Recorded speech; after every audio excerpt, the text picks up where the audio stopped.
नमस्कार, मैं हूं अभिषेक त्यागी।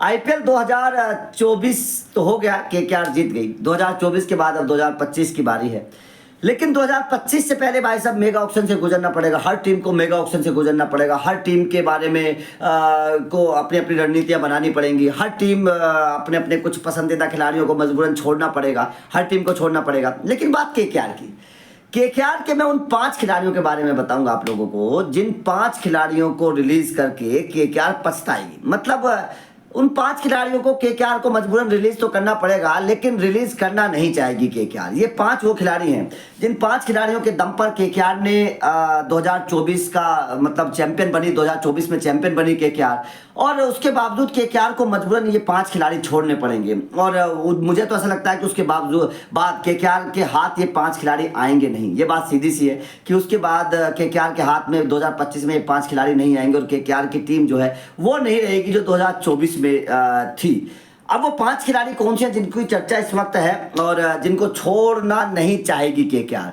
सबसे पहले खिलाड़ी का नाम है फिल सॉल्ट। फिल सॉल्ट ने 2024 में भाई साहब कमाल की बल्लेबाजी करी। अब वर्ल्ड कप में भी वो इंग्लैंड की टीम से खेल रहे हैं, कमाल की बल्लेबाजी कर रहे हैं। लेकिन फिल सॉल्ट को छोड़ना पड़ेगा, मजबूरन है, छोड़ना पड़ेगा फिल सॉल्ट को। केकेआर रिटेन तो नहीं कर पाएगी। अब अगर फिल सॉल्ट को छोड़ दिया तो मुझे नहीं लगता कि फिल सॉल्ट केकेआर के हाथ दोबारा से लगेंगे। और भाई साहब फिल सॉल्ट का बहुत बड़ा योगदान था केकेआर को चैंपियन बनाने में। ये आप सब लोगों को पता है कितनी बेहतर बल्लेबाजी फिल सॉल्ट ने की थी। तो फिल सॉल्ट को छोड़ना पड़ेगा और फिल सॉल्ट भी दोबारा से हाथ नहीं आएंगे। उसके बाद में दूसरे खिलाड़ी का नाम मुझे नजर आ रहा है हर्षित राणा। हर्षित राणा को भी भाई साहब छोड़ना पड़ेगा। मुझे नहीं लग रहा कि हर्षित राणा को केकेआर जो है वो रिटेन करेगी। केकेआर को रिलीज करना पड़ेगा हर्षित राणा को। अब हर्षित राणा ने तो भाई साहब गेंदबाजी में कमाल कर दिया। सबसे ज़्यादा विकेट लेने वाले कह सकते हो अनकैप्ड प्लेयर थे 2024 में हर्षित राणा। 17-18 विकेट के आसपास हर्षित राणा ने लिए थे। कमाल की गेंदबाजी करके दिखाई थी, और बहुत कई अहम मौक़ों पर उन्होंने अच्छी गेंदबाजी करके आखिरी ओवर्स में मैच भी जिताए थे। तो हर्षित राणा को भी अगर केकेआर छोड़ेगी तो दोबारा से नहीं मिलेंगे। तो हर्षित राणा भी उन गेंदबाजों में है जिनको केकेआर नहीं छोड़ना चाहेगी। तीसरा खिलाड़ी है वैभव अरोड़ा। वैभव अरोड़ा ने भी बहुत अच्छी गेंदबाजी की इस साल, आप लोगों को पता है। कमाल की परफॉर्मेंस वैभव अरोड़ा की भी रही है।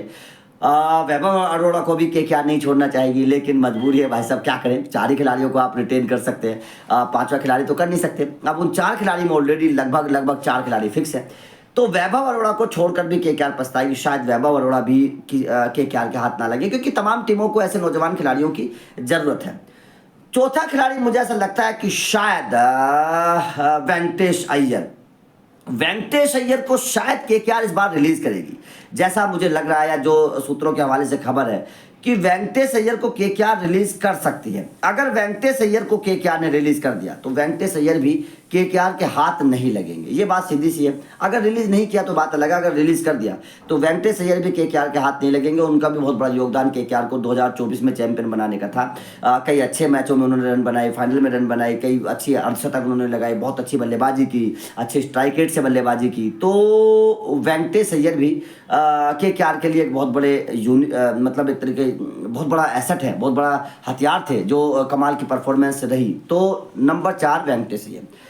नंबर 5 मुझे ऐसा लगता है, हालांकि छोड़ेगी नहीं केकेआर, लेकिन पता नहीं क्या मुझे ऐसा लग रहा है कि शायद रिंकू सिंह को अगर केकेआर ने छोड़ दिया तो रिंकू सिंह भी आपके हाथ दोबारा से लगेंगे नहीं। ये केकेआर वालों को पता है, और इस बात का एहसास केकेआर को करना भी चाहिए कि रिंकू सिंह भी केकेआर के हाथ लगेंगे नहीं अगर रिंकू सिंह को केकेआर ने छोड़ दिया। क्योंकि बहुत सारी टीमें इंतजार में है रिंकू सिंह के। अगर रिंकू सिंह को छोड़ दिया गया तो एकदम लपक लेंगे, और बहुत मोटी रकम देकर लपक लेंगे रिंकू सिंह को। तो और रिंकू सिंह चाहते भी हैं कि भाई साहब वो चले जाएं।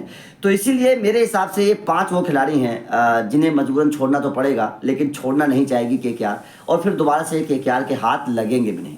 आपका क्या कहना है इन 5 खिलाड़ियों को लेकर? क्या आपको लगता है कि वास्तव में 5 मैच विनर खिलाड़ी हैं और इन 5 को छोड़ना चाहिए? कमेंट करके अपनी राय जरूर दीजिएगा। और क्या आपको लगता है कि किसी एक को केकेआर दोबारा से खरीदने में कामयाब होगी? ये भी बताइएगा। वीडियो अच्छी लगी तो लाइक को शेयर जरूर करिएगा, चैनल को सब्सक्राइब करिएगा। Thank you.